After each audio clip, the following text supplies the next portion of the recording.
School presentations are scary. Although it's basically a free period once you get past the drama. And until you get your turn, it feels like Russian roulette. Bang! Keep you on your toes. Some teachers will go like, hope you guys are ready. I have the roll call right here. Let's start the presentation from the bottom. You think you're so slick, don't you? You. But let's talk about the types of presenters. What kind of presenter are you? Are you the kid who reads off your notes the whole time? Classic. Are you the kid who makes everyone laugh like it's a stand-up? We like those ones. Or are you the kid who didn't lift a single finger in the entire group assignment, but you showed up for the presentation because you had to? And all you had to do was read the 3 lines we gave you, Jabba! But you went, You had one job! There's also the popular girls. Hey, we're gonna present about... No, don't laugh. Okay. Wait, you're laughing. No, you're laughing. But you know what the worst type of presenters are? The sweats. You better be scared if you're up next from one of these guys, because they're gonna make a whole hoo-ha, start dancing, bringing complimentary drinks for everyone, and setting the bar so high. Good luck, prick. Meanwhile, you didn't even bring a PowerPoint. So today, I'm gonna present about... Sorry about that. I choked on my own spit. You choked. Lame, man! Okay, not gonna lie, when I was younger, I was one of the biggest sweats that ever was. I was him. This one time, we were instructed to make a pinhole camera and show it to class. In case you don't know, a pinhole camera is basically a cardboard box with an oiled up paper on one side and a hole on the other side, and it gives you an upside down image. One after another, my classmates got up and showed their lousy peasant pinhole cameras. I was disgusted. A bunch of monkeys could have made that. So when it was my turn, boom, I made an actual camera. Not an actual camera. It was a pinhole camera that looked like a camera. It had a handle and everything. Ooh. Exactly. Settle down, peasants. Frick. See this? This means I'm the main character, ladies and gentlemen. Y'all are living in my world. Yeah. You can go ahead and disappear now since I'm about to leave this room. I used to go all out on presentations. In fact, I used to do it voluntarily. In the 4th grade, I had this teacher that encouraged us to get in front of the class and present something. Anything. I got up there this one time and told the most egregious, blasphemous joke this world has ever heard. I remember the whole class died laughing, but the teacher was... You could tell any respect he had for me evaporate instantly. I'm not even going to say the joke, but it might have something to do with a priest giving a sermon, a woman chopping onions from a window, and a guy pissing from a window.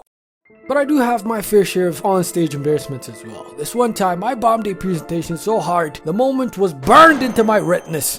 Forever. And it was an English presentation as well, so I thought it was going to be easy. I picked a topic, got up there, and rambled on for a while, and suddenly, almost as if I woke up from the Matrix, I realized I was on autopilot that whole time, and I forgot what I was yapping about.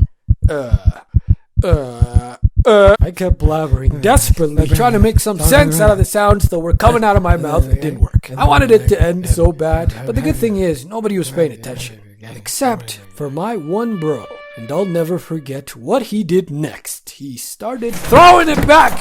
Nah, that was a lie. He didn't do that. But...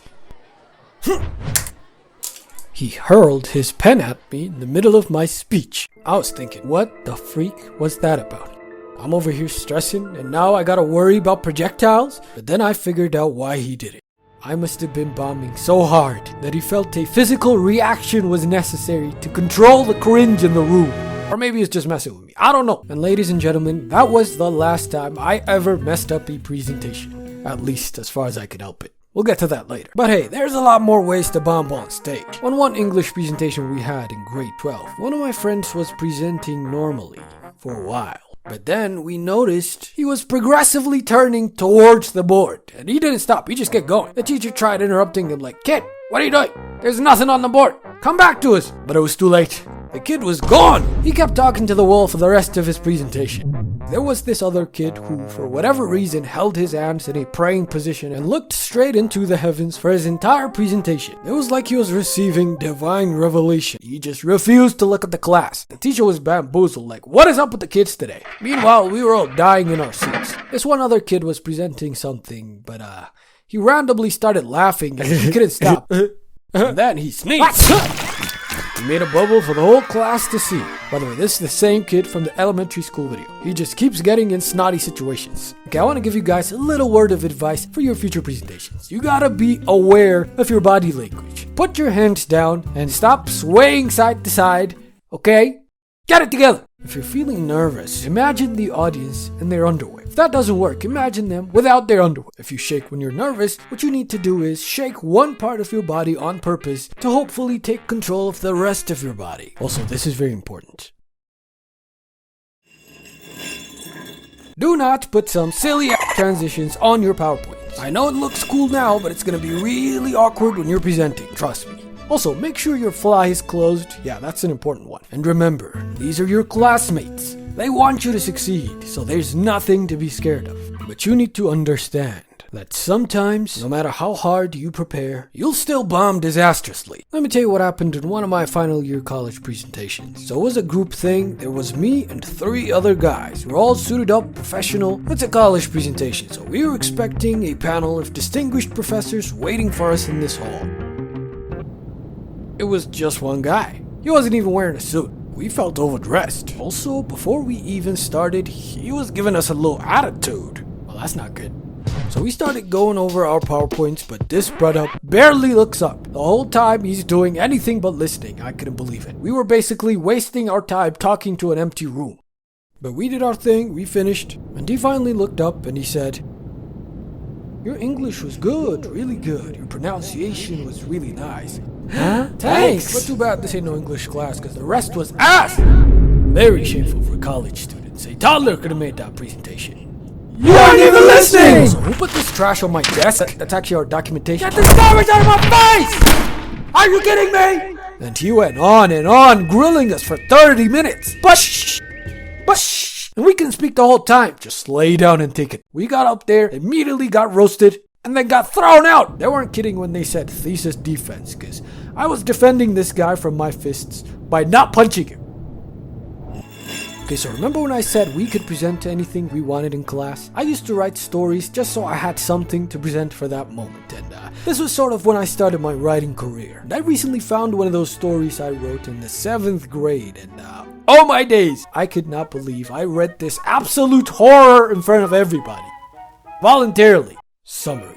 It's a story about a 24-year-old girl called Ruth, and it was written in first person, for whatever reason. So this girl is in college, and this dude called Blake confesses his love to her. And she's playing hard to get, but she likes him too. But before she could tell him that, there was an exam, and he failed the exam, so he's out of the campus, and now they can't talk anymore. And she's sad about it. Fast forward 4 years, she's now graduated and is a doctor. She's working, living her life, but then, out of nowhere, she remembers, I know where this brother lives! So she leaves work and goes to the place where she thought he lived. She spends her whole day asking around, but she couldn't find him. And when it was getting dark, she tried going back home, but 2 guys got in front of her. And they grabbed her and took her into a mud hut in a remote area. She screamed, but nobody came to help. And then, the 2 men...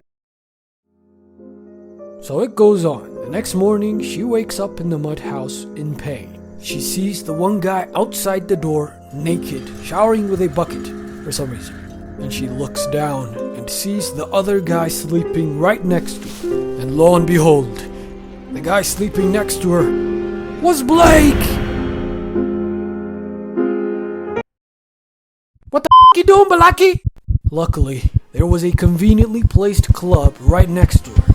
So she slowly grabs it and absolutely demolishes Balaki to sleep. Second guy sees this and comes running, boom! Blasts his naked ass out of there. Then she runs out of there, the police show up and arrest what was left of him, and she's in the hospital at the end. That was a little loaded.